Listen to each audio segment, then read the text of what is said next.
think it's important to note this is not like a one and done, right? It's Hmm. like legal compliance. This is a continuing thing that'll arise with your business as you scale and grow. There'll be new issues that come up. There'll be new opportunities to kind of enter into strategic partnerships, and those will bring their own separate issues around all of this and what kind of agreement you want to engage with the potential business partner to create like a new offering or to kind of pitch maybe a joint offering or something like that. And those will all involve kind of rights and obligations around intellectual property and again liability. So those need to be negotiated properly.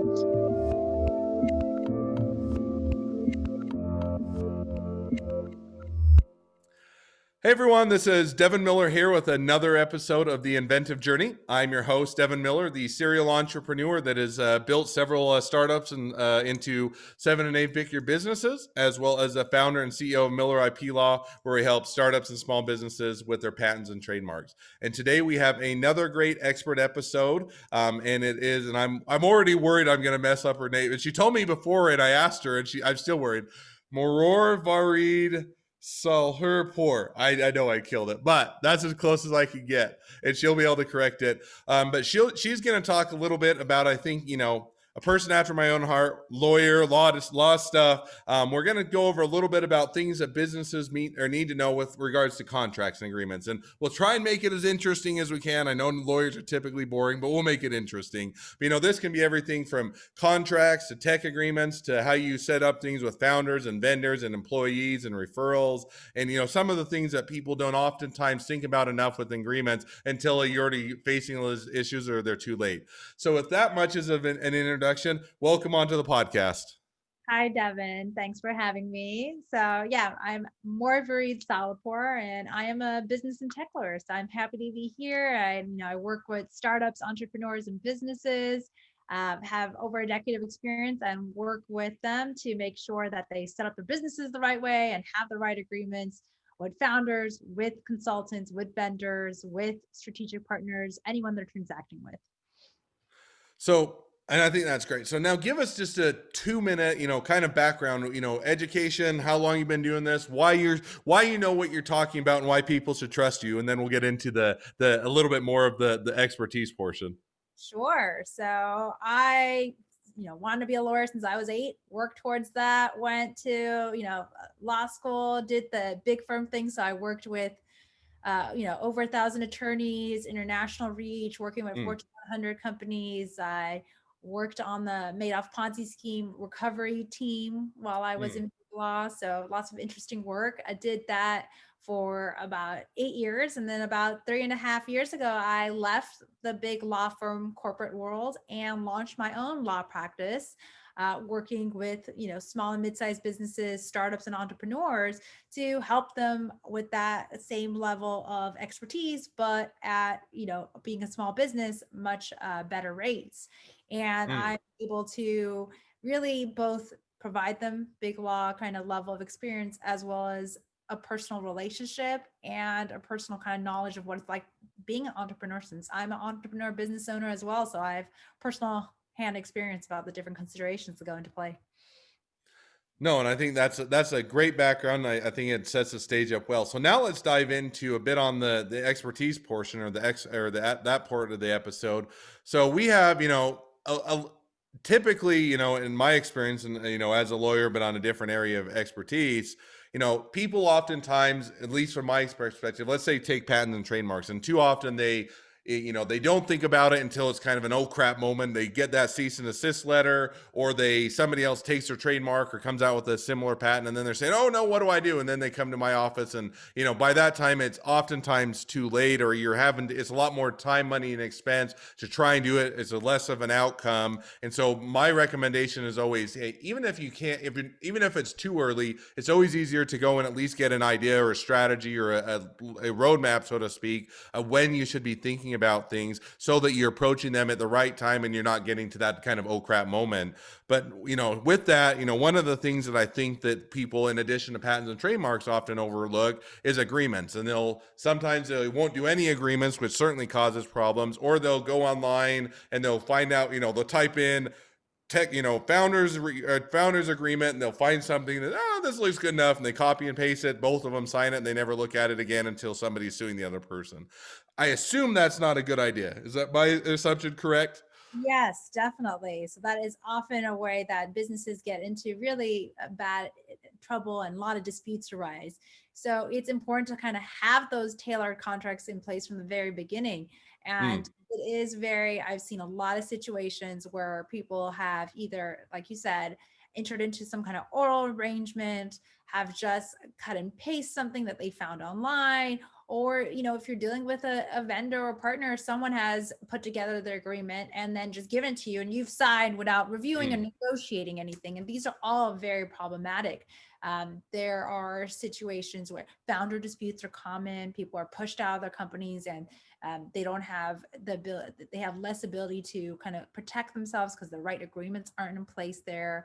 There are situations where IP rights are not addressed correctly in these agreements. So that creates issues about whether the company owns certain IP, for example, with Hmm. consultants, with vendors. Like there's issues with, what's happening with the data that's being Hmm. protected and transferred. So yeah, it's a whole host of liabilities that can arise. And I've even talked to, like for example, a business last year who had, they had been building out their business, their startup. They had invested, they had spent money on consultants, and they Hmm. had basically built out even a prototype.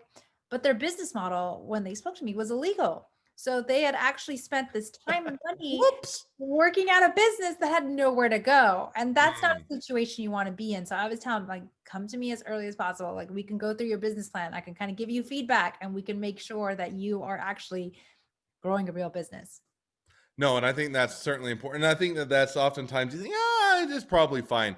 But now I'm going to ask you the hard question, and I get it all the time from startups and small businesses as well, which is, as a startup or a small business, you always have more things to spend money on than time to spend them, right? Or than money to spend, right? And so you're always trying to figure out where do I spend the money, the limited money I often have, because if you're a big business, you have a big income, you'll have in-house counsel, you'll have attorneys that you can go put on retainer, and that works out fine. But if you're starting out, you just don't have enough money. So how do you balance that as a startup to say, hey, we need these agreements, but I'm worried that I can't afford an attorney, or I can't afford their rates, or even worse, they're saying, hey, I'll go in and they'll spend 5 hours consulting, and then they'll come out and they'll charge me $1,000 or $2,000, and they'll just tell me I don't need it, I'm too early, or I don't need it. So how do you kind of weigh, as a startup or small business, that need to have these documents with the lack of funds, or limited funds? Not saying they don't have any funds, but limited funds. How do you kind of make that balance, or what are your thoughts?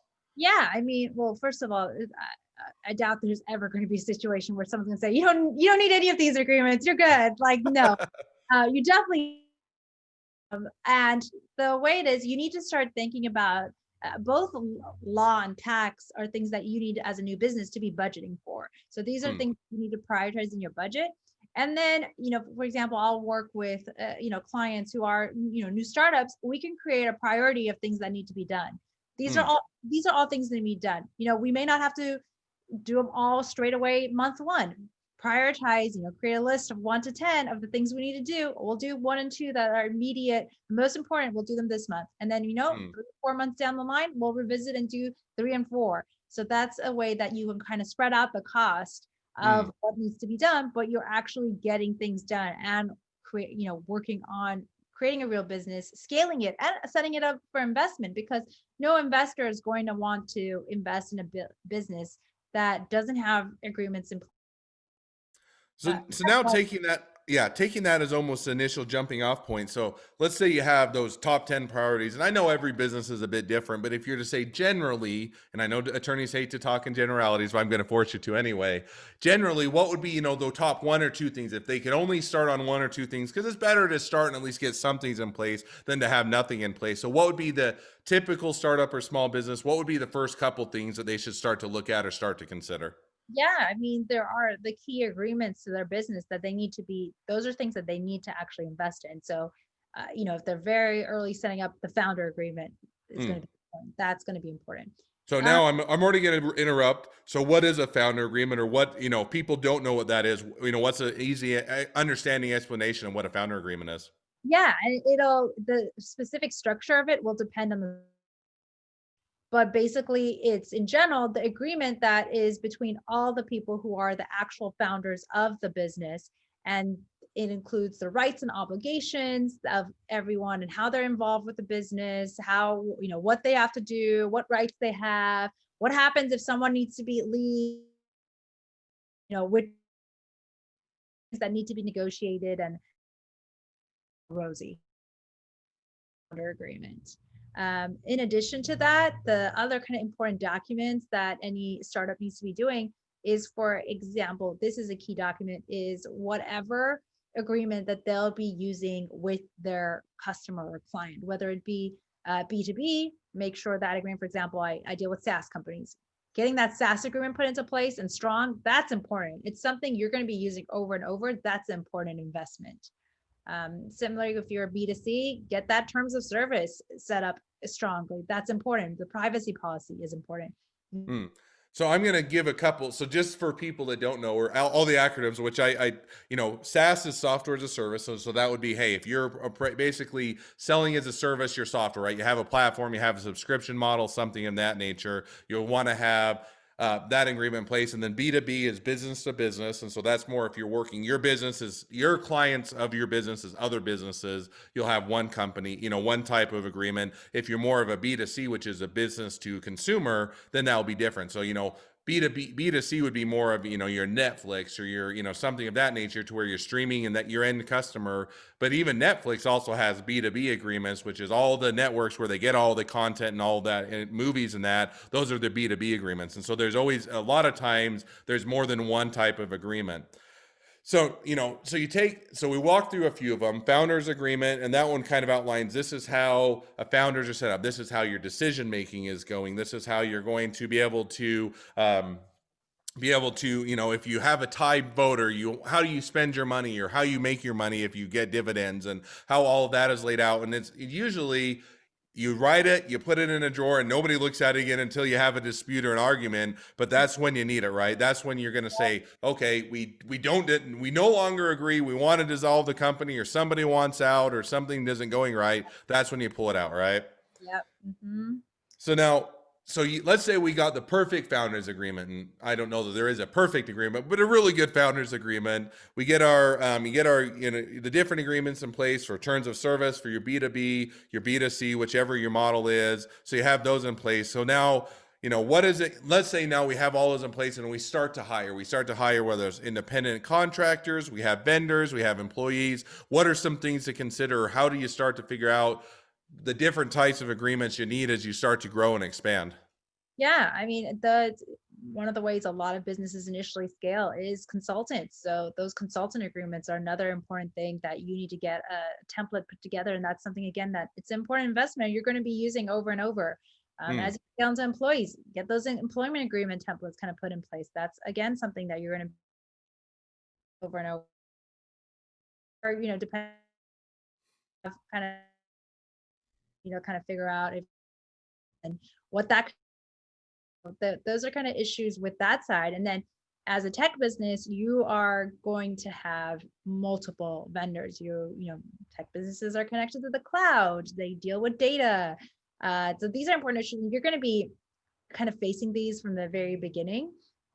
So it's important, particularly if you're a high tech space that's dealing with data, that you are negotiating these vendor agreements strongly, so that you are only taking on appropriate amounts of liability, and that you're having your vendor cover the appropriate amount of risk that they need to cover as they kind of perform the contracts, because you ultimately are going to be responsible for things that go wrong with your customers.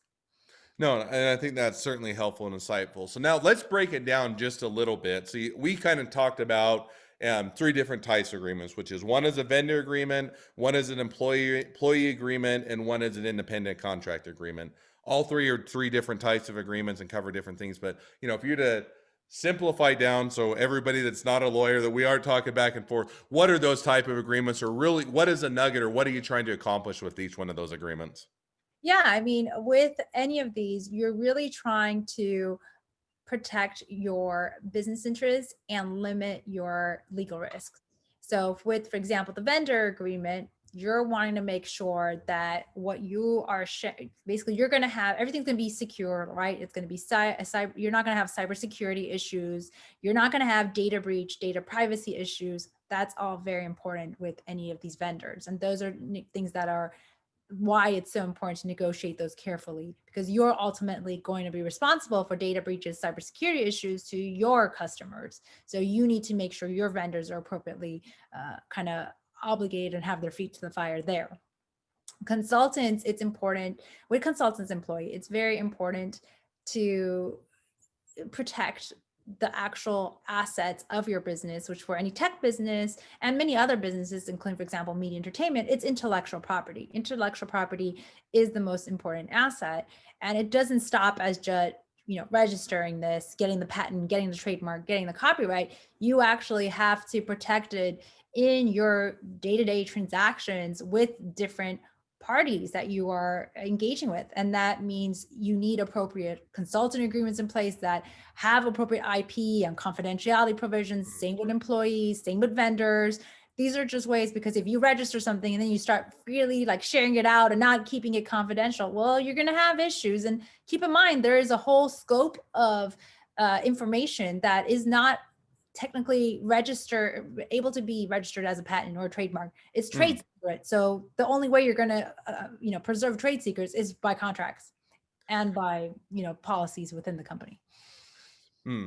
No, so now and I think that was a great explanation, breaking it down a bit. And if I were to kind of maybe add on to that, in my mind, vendor agreements is vendors are basically people that you're either providing something to or they're providing it to you, and outlining what that relationship is, when the deliverables are, how you're going to provide the service to them, customer service, how quickly you're going to do it, what happens if things don't go right, how you're going to remedy issues. Those are all that go into it. In employee agreements, you're really saying, what does the employee do? If they create something, is it owned by the company or them as an individual? What about non-competes? Can they go out and take all the ideas of your business and start their own business as a competitor, or do they have to wait for so long? And that even gets more messy with all the state law, especially if you're in California. Sorry, non-competes are hard.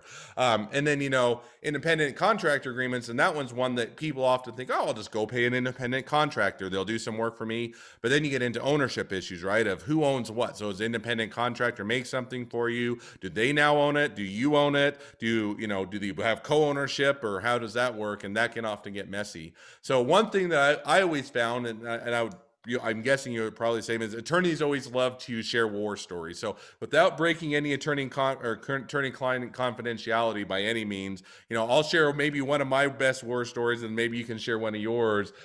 Something that went wrong as a way for people to learn what they shouldn't do. So I'll give you a recent example, and again, I'll generalize it so we don't release anything on the client side. But we had a client, or a potential client we talked to, that they had an employee that left the company, right? It happens all the time. Employees come, they go, people get fired, people, leave, they have other opportunities, and they didn't ever think about it. And it was on a trademark side, and they basically looked at it and, who owns a trademark? And so now if the employee goes out and has their employee, their ex-employee goes out and starts a similar company, and have you registered your trademarks? Have you not? Do you own them? If you don't own them, does the employee, if they came up with them?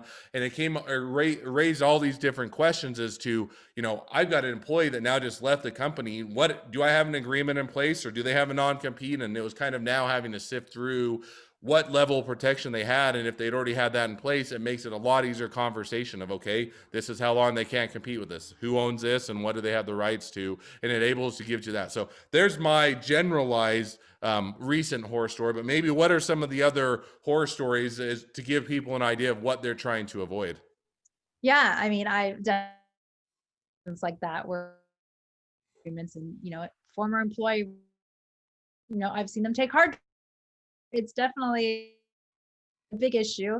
I mean, some other kind of issues that I've kind of seen is, recently kind of dealing with some kind of open source licensing for a client, and there's definitely a lot of issues there as well. And you need to kind of be aware what you're actually putting into your software and what IP rights are kind of involved with that, and then how you are kind of passing on that, kind of new software, and whether you don't want to be attached to any of these terms in open source licensing where there are basically viral terms that'll make proprietary software open source. So these are very careful. So you actually have to have a policy and procedure around this and be doing that due diligence when you are kind of creating this new software and then transacting with it.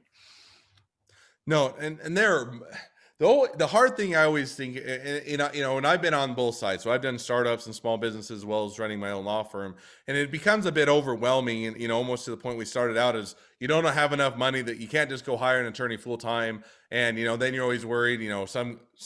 Some attorneys are awesome and great, and other time you just feel like they're running up the clock. And so you're always worried, okay, how are we going to afford this? We've just gone over, founders agreements, vendors agreements, employees agreements, independent contractors agreements. What are those founding documents? And that's almost a tip of the iceberg. So, we walked through kind of, I like the phased approach of let's start somewhere. Let's figure out when you're going to found your business. Then once you found your business, you have that agreement in place. Then what is your next steps? Is you going to be putting up a website? Let's look at terms of service. Are you going to start to sell it or hire on more employees? Let's do that. So with all that phased approach, now let's say we've got everything up and going. We've got the initial agreements in place, and we kind of have at least that roadmap and outlined, and we work through that. Any other things that people should be considering on an ongoing basis, or anything else that you would think of that we haven't gone over that would be of note, or people should think about as they continue to grow their business? Yeah, I think it's important to note this is not like a one and done, right? It's a like legal compliance. This is a continuing thing that'll arise with your business. As you scale and grow, there'll be new issues that come up. There'll be new opportunities to kind of enter into strategic partnerships, and those will bring their own separate issues around all of this and what kind of agreement you want to engage with the potential business partner to create like a new offering, or to kind of pitch maybe a joint offering or something like that. And those will all involve kind of rights and obligations around intellectual property and again liability. So those need to be negotiate properly. Additionally, while these templates are good, you're getting these templates in place, it's something you use with your clients. But particularly if you're having B2B clients and you're dealing with bigger businesses, you're going to get sometimes you'll get pushback, or someone will want to change something significant. And that's a time where you need to realize, hey, I'm kind of in over my head, negotiating these kind of data rights and privacy rights, like these intellectual property rights. I need to bring in a lawyer to kind of help me navigate this and make sure that I'm not agreeing to something that kind of basically undoes the key provisions of my agreement, whether it be indemnities or liabilities. Those are key provisions in all of these transactions with vendors and with B2B clients. So it's important to realize when you actually need to bring in an expert to help you. No, and I think that's a great point. And because businesses always are evolving, they're always getting changing. They're growing up. If you start out as a startup, you have you and maybe your co-founder, and then you hire on a couple more people, and then before you know it, in a few years down the road, you have 20 employees or 100 employees. You've got all these clients, and what you did when you were a founder or co-founder back in the day probably doesn't match with what you're doing today. And you do need to at least consider how your business evolved, and then adapt your agreements and what you have in place to match what you're doing today.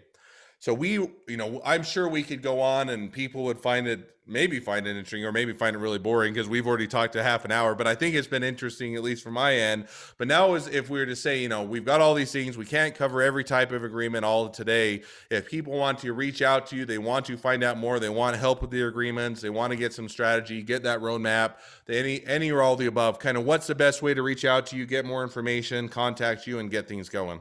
Sure. I'm on LinkedIn with my name, Morvareed Salehpour, and my website is my last name, salehpourlaw.com, and my email is my first initial last name at salehpourlaw.com. So msalehpour@salehpourlaw.com. Happy to talk to anyone who needs assistance with contracts and transactions. All right. Well, and I always tell people it's never too early to talk to an attorney, and I'm always talking to them on the patents and trademarks. I think that definitely also applies to business agreements and getting everything set up. So I'd encourage everybody to reach out earlier than later. You can avoid the horror stories if you even if you don't need it, get a roadmap in place, and so you know what or how to attack things and approach things, and certainly reach out to you. Well, thank you for coming on the podcast. It's been a pleasure. It's been fun. Now, for all those listeners, if you're either an expert and you want to, or you have some expertise, it would be helpful to startups and small businesses to share, or you just want to come on as a founder, co-founder, and share your journey, feel free to go and apply to be a guest on the podcast at inventivejourneyguest.com. If you're a listener and you want to make sure you get all the notifications of all the new episodes as they come out, make sure to click subscribe. And last but not least, if you ever need help with patents and trademarks, feel free to reach out to us at Miller IP Law. Well, thank you again for coming on. It's been a pleasure. It's been fun. Good luck helping all the startups and the small businesses to make sure that they don't mess up any of their contracts, and wish you the best of luck. Thank you for having me, Devin. It's been a great conversation.